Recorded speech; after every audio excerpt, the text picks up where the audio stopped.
Hello, Augies Worldwide. I'm Dave Casler, amateur radio call sign KE0OG, here with another episode of Ask Dave. Today I'm going to give you a bit of a report on my trip to Dayton, Ohio.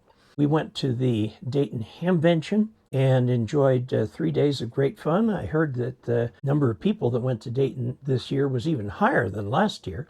It was up around 36,000 people. That's a lot of people in one place. Went around to all the vendors, peeked in at quite a bit of what was going on, and see anything I couldn't live without. What I did, what I thought we'd do, this is a bag I got from Radioddity. I was really surprised to see a booth there for Radioddity. What was quite interesting is that the gal in the booth, Chinese, recognized me as one that she had interfaced with me for Radioddity. She was in China, and I was here, and she remembered the name. So I got this bag and some other things. What I thought I'd do is just pull stuff out of the bag and tell you a little bit about what I gathered there. I've got a radio in here. I've got some other fun little stuff. And we'll just take a look at it. Just kind of a fun way of reviewing Dayton. Just to start out with the fun right here. This is a little camping lantern that made by Raddy, which is one of Radioddity's brands. It's a cute little thing. It comes with something where you can put it on a stand, USB-C to charge it, and it's just purely a gimmick, but it's kind of fun. You turn it, you get a fairly powerful flashlight. Here's even more powerful. Here you get the first set of the inside wires, and then that turns the flashlight off, and then that gets dimmer with each click, and finally gets to a point where it kind of turns on and off, supposedly simulating a campfire. That's why this is a camping lantern, and then back to off. Kind of cute, I thought.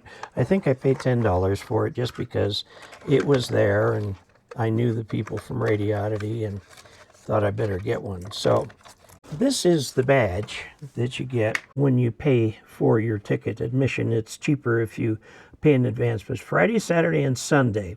Now this time it was in mid-May. Usually it's about a week later, but put your call on it. And then you go to a tent, which is right outside the gates, and there's a scout troop there that will laminate this for you and give you this Dayton Hamvention tag for it, so you can wear it around your neck if you want. I wore a hat that had my call sign on it. Now, this is the scout troop right here, Dayton Amateur Radio Association Venture Crew 73. That's for slightly older scouts. This is the Dayton Hamvention symbol, the part in green here. Notice that they have the compass upside down.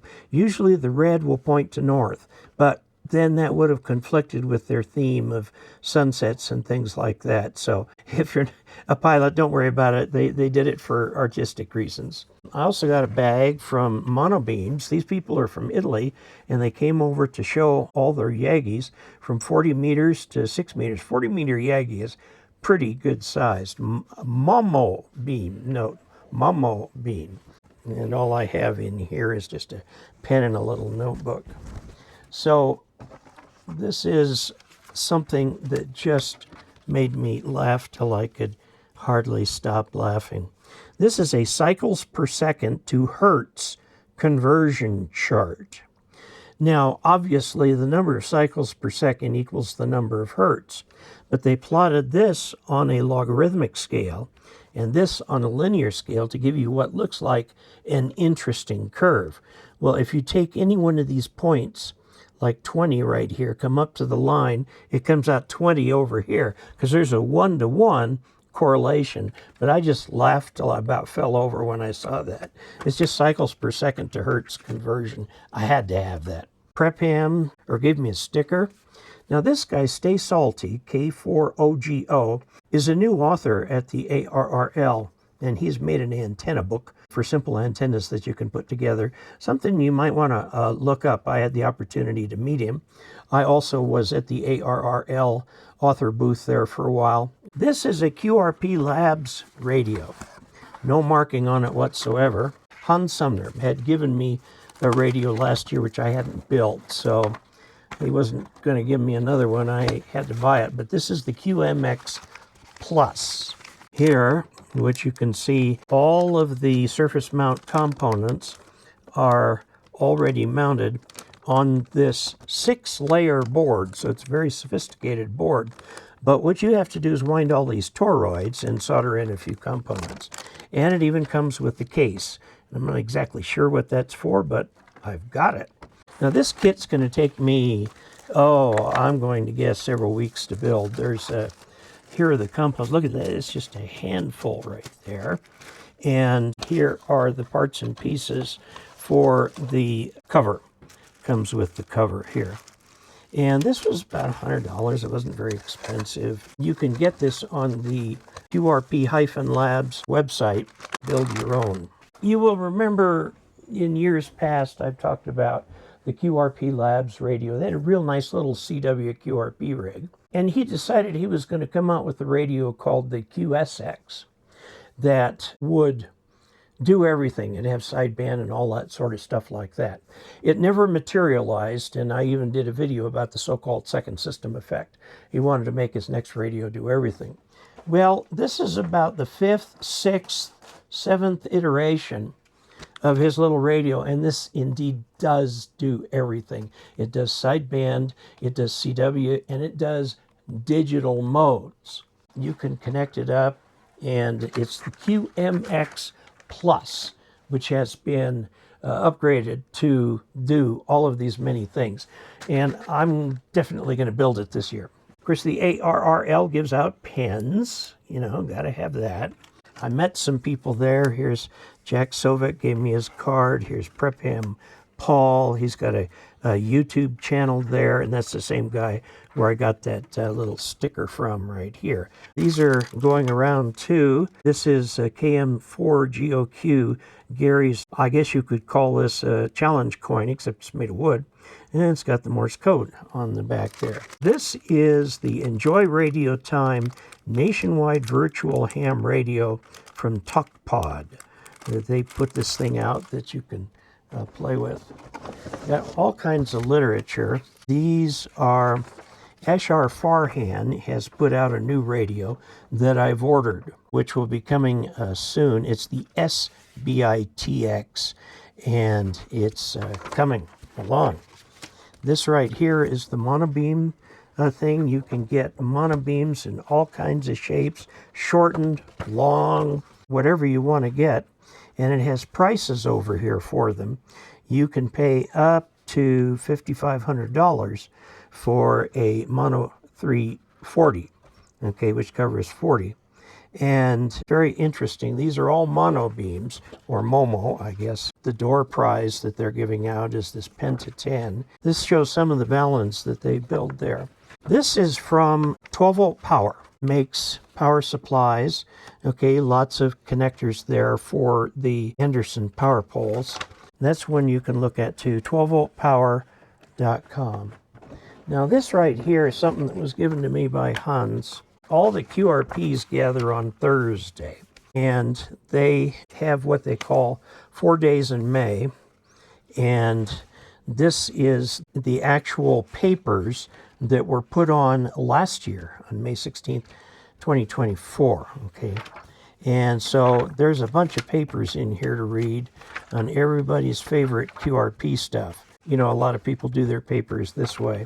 So that is very interesting. I think I might try to attend that this coming year.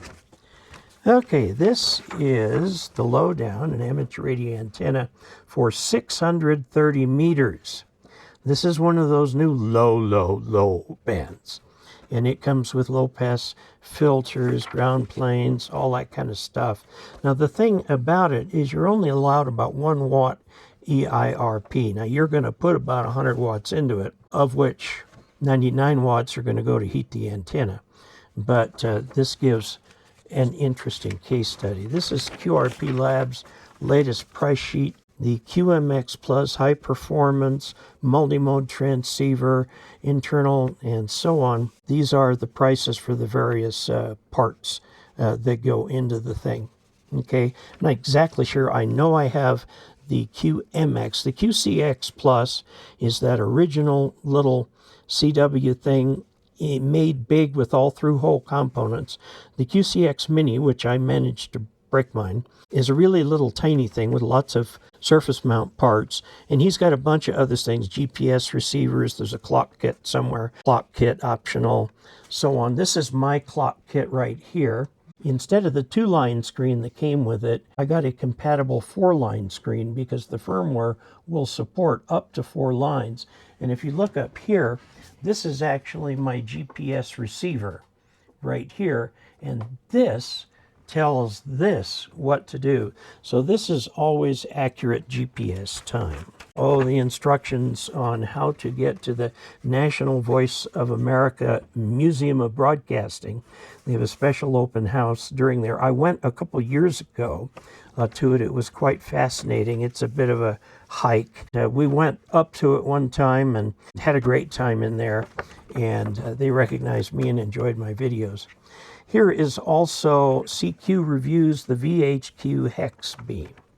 So here is the review article for the hex beam. I'm about ready to replace mine because it's an MFJ. It was not built for the UV that it gets up here. Here is the official Hamvention program. And they've got all the exhibitors, the inside exhibitors map. They just go on and on and on. So you have exhibitors in 5 different buildings here.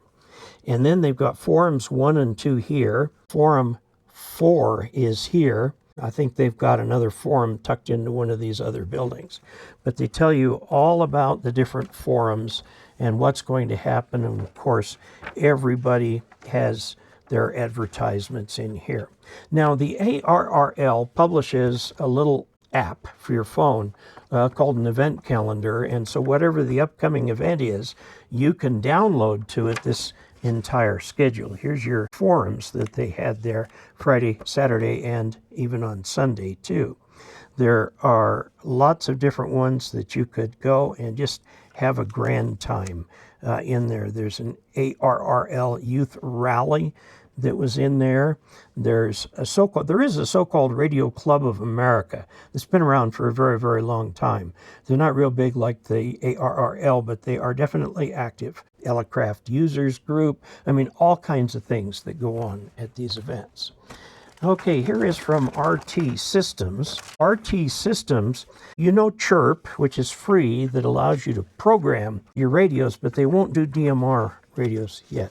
So these are the radios that these people, which cost a little money, but they also give you the cable. And the one that you buy is not good for all of them. It's good for a particular radio that you buy it for. Okay, so if you've got lots of different Chinese radios, you might want to take a look at Chirp. Bill Katner, K5OGR, almost honest signal reports given every time. So that's his card. Ready, Responsive, Resilient, 90th anniversary of ARES. That's the American Radio Relay League's Amateur Radio Emergency Service. KD8TUO Hackers in Ham Radio. K4FZO, he gave me his card. Paul Dabas, who has his wireless technology consulting services. K8PD from the Collins Club. People still run Collins gear all the time. And a lot of the former Collins employees are members of this club. Now, Collins still exists. They make avionics, but nothing for ham radio. The Long Island CW Club, W2LCW, Long Island CW Club, is really a great organization. If you want to learn Morse code, not only do they have online lessons, but they also assign you a real live human mentor, totally non-robotic human. And they will work with you and help you stay motivated until you learn your CW. So look up W2LCW on Google and you'll find these people and how to get hold of them. Here's another little card, it's 73 on that side, from Defuniak Springs in Florida, N4PRC. Very cool. Okay, now this is a mouse pad that I picked up there. It's got a whole bunch of Q signals with the common designation for them, procedural signals, or what are called pro signs. You take the pro from there and the sign from there. These are pro signs. Note that they're written with a little overstrike. That's because when you use them, you just run the letters together instead of dit-dit-dit-da-da-da, it's dit-dit-da-da-da. Now they've got an overline on CQ. Da-da-da-dit-da-da-da-da, and most of the time it's da-da-da-dit-da-da-da-da without the overline. But anyway, interesting. These are not often shown in lists of CW type stuff. They've got all kinds of fun stuff in here.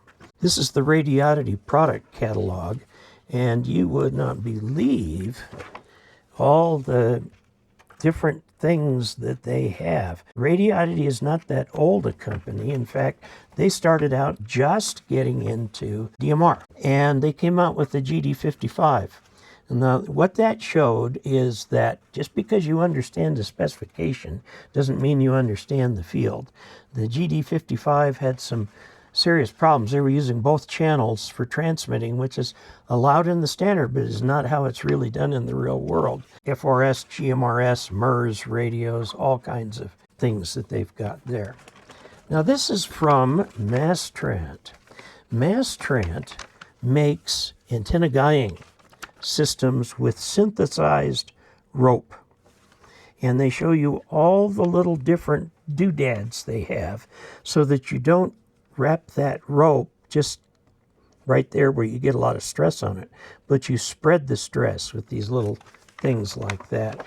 And they show you all the different things that they've got here and how to put these things in and make them work. Okay? And they've got all their hardware and stuff right here. Now here's a real interesting one I want to show you. This came plastic wrapped. It's a reprint, obviously, of a War Department from the 8th of June, 1944. Now, a history lesson. War Department was the Army. The Navy Department was the Navy.